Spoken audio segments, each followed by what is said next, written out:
دوستو، اب میں جہیز کی حقیقت و قباحت کو منقح کرنے کے لیے دعوت خطابت دے رہا ہوں رفیق محترم مولوی محمد جنید سلمہ کو اس شعر کے ساتھ کہ درد ملت ہے تو آواز اٹھانی ہوگی، درد ملت ہے تو آواز اٹھانی ہوگی، صورتحال زمانے کو بتانی ہوگی، تو جو اٹھ جائے جہیز کے خلاف، تو جو اٹھ جائے جہیز کے خلاف، تیرے ایمان کی یہ زندہ نشانی ہوگی۔ موصوف مائک پر۔ نحمده ونصلي على رسوله الكريم، أما بعد، فأعوذ بالله من الشيطان الرجيم، بسم الله الرحمن الرحيم، ومن يتعد حدود الله فأولئك هم الظالمون، وقال رسول الله صلى الله عليه وسلم: من تزوج امرأة لعزها لم يزده الله إلا ذلا، ومن تزوجها لمالها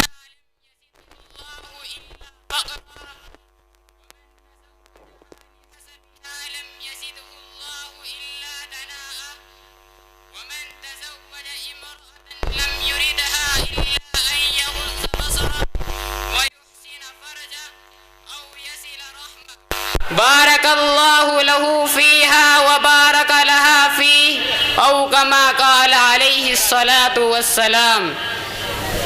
صدر انجمن، معزز علماء اکرام، سامعین اعظام اور عزیز ساتھیوں، آج میں آپ حضرات کے سامنے جہیز کے عنوان پر کچھ لب کشائی کی جسارت کر رہا ہوں۔ دعا کیجئے کہ اللہ تعالیٰ مجھے صحیح بات کہنے اور ہم سب کو ان پر عمل کرنے کی توفیق عطا فرمائے۔ محترم حضرات، میں نے جو حدیث شریف پڑھی ہے اس کا ترجمہ یہ ہے: جو شخص کسی عورت سے اس لیے شادی کرے گا کہ اسے عزت و مرتبہ حاصل ہو جائے تو اللہ تعالیٰ اس کو ذلت اور رسوائی کے سوا کچھ نہ دیں گے، اور جو شخص کسی عورت سے اس لیے شادی کرے گا کہ اسے بہت سارا مال و دولت حاصل ہو جائے تو اللہ تعالیٰ اس کو فقر و فاقہ اور تنگ دستی کے سوا کچھ نہ دیں گے، اور جو شخص کسی عورت سے اس لیے شادی کرے گا کہ اس کی عزت و شہرت میں اضافہ ہو جائے تو اللہ تعالیٰ اس کو اور ذلیل کریں گے، اس کی ذلت میں اضافے کے سوا کچھ نہ ہوگا، اور جو شخص کسی عورت سے اس لیے شادی کرے گا کہ اس کی نظر نہ بہکے، وہ ہمیشہ پاک دامن رہے، اسے رحمت الہی حاصل ہو جائے تو اللہ تعالیٰ اسے ہر اعتبار سے خیر و برکت عطا فرمائیں گے۔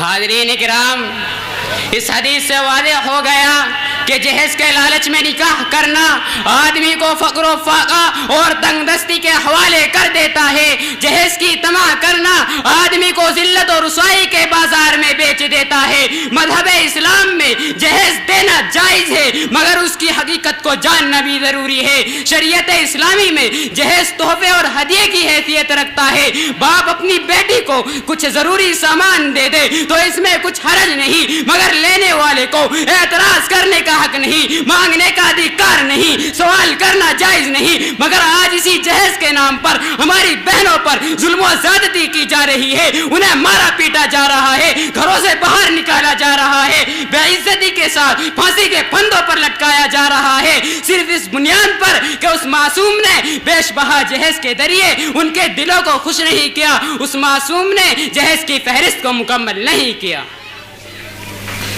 کسی شاعر نے موجودہ حالات کی بہترین ترجمانی کرتے ہوئے کیا ہی خوب کہا ہے: کل آنگن میں ایک لاڈلی جل رہی تھی، کل آنگن میں ایک لاڈلی جل رہی تھی، ابھی جس کے ہاتھوں میں مہندی رچی تھی، خطاؤں میں خطا اس دلہن کی یہی تھی، خطاؤں میں خطا اس دلہن کی یہی تھی کہ ابھی جہیز کی فہرست میں کچھ کمی تھی۔ دردمندان ملت، جہیز کے نام پر ظلم کرنے والے ان مجرموں کو یہ احساس دلا دینا چاہیے کہ تم بھیڑیے ہو، انسانی شکل میں خوخار وحشی درندے ہو، اللہ کی مخلوق کے دشمن ہو کہ ایک عورت دی جان کو بے جان سمجھ کر جب چاہا رکھ لیا، جب چاہا چھوڑ دیا، جب چاہا مار دیا، جب چاہا پھانسی پر لٹکا دیا، جب چاہا بے عزت کر دیا، جب چاہا تیل چھڑک کر جلا دیا۔ ارے حقیقت اور تکلیف تو اس وقت معلوم ہوگی جب یہی معاملہ تمہاری بہن اور بیٹیوں کے ساتھ ہوگا۔ مسلمانان باوقار، جہیز مانگنا مسلمان کی شان نہیں، در حقیقت یہ غیروں کی تہذیب ہے جسے مسلمان بڑے فخر سے اپنا رہا ہے اور ایک مروجہ رسم بن چکی ہے۔ حقیقت سے اس رسم کا کوئی تعلق نہیں، اور یہ بات جہیز مانگنے والوں کی آنکھوں سے اوجھل ہو جاتی ہے کہ اسی جہیز کی بنا پر کتنی بہنوں کا سہاگ اجڑ چکا، کتنے خاندان تباہ و برباد ہو چکے، کتنے غریب والدین ان خوریز مناظر کی تاب نہ لا کر اس دنیا سے چل بسے۔ جی ہاں، اسی جہیز کی دہکتی آگ نے معصوم دوشیزاؤں کی زندگیوں کو جلا کر خاکستر کر دیا، ان کے ارمانوں کا گلا گھونٹ دیا۔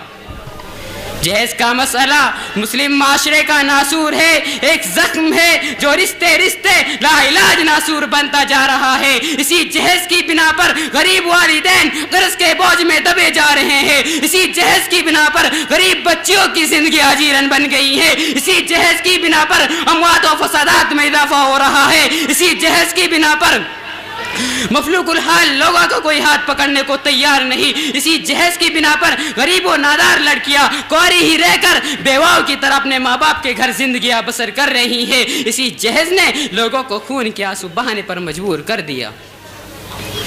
اے جہیز کے بھکاریوں، تمہاری غیرت کہاں چلی گئی؟ کیا تمہاری غیرت کے لالے پڑ گئے ہیں؟ کیا تمہارے اندر نرمی اور رحم کا مادہ ختم ہو گیا ہے؟ کیا تمہارے گھر میں بہن بیٹی نہیں ہے؟ کیا تمہارے اندر اسلامی تعلیمات کی کوئی قدر نہیں ہے؟ کیا تمہارے اندر روایات اسلامی کا کوئی پاس و لحاظ نہیں ہے؟ کیا تمہارے دلوں میں سنت رسول سے محبت نہیں ہے؟ مجھے بتاؤ تو کیا تمہارے دل پتھر سے بھی زیادہ سخت ہو چکے ہیں؟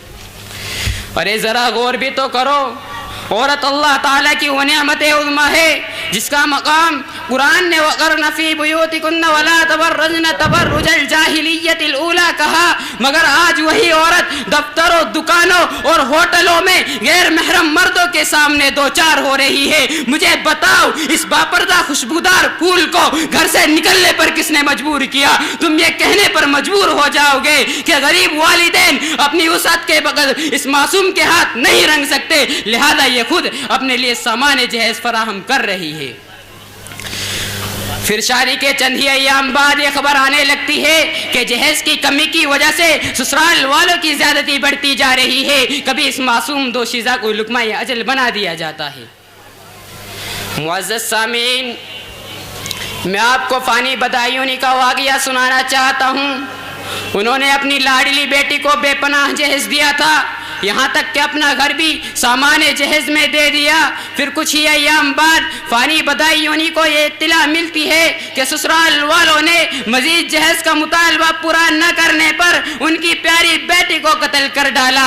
بوڑھا باپ فانی بدایونی اپنے لڑکھڑاتے پاؤں لے کر بیٹی کے جنازے کے پاس ٹھہر کر کثرت علم اور غموں کے جذبات سے مغلوب ہو کر بے ساختہ یہ شعر پڑھتا ہے، اب آیا یاد اے آرام جا اس نامرادی میں، اب آیا یاد اے آرام جا اس نامرادی میں کہ کفن دینا بھولے تھے اپنی بیٹی کو سامان شادی میں۔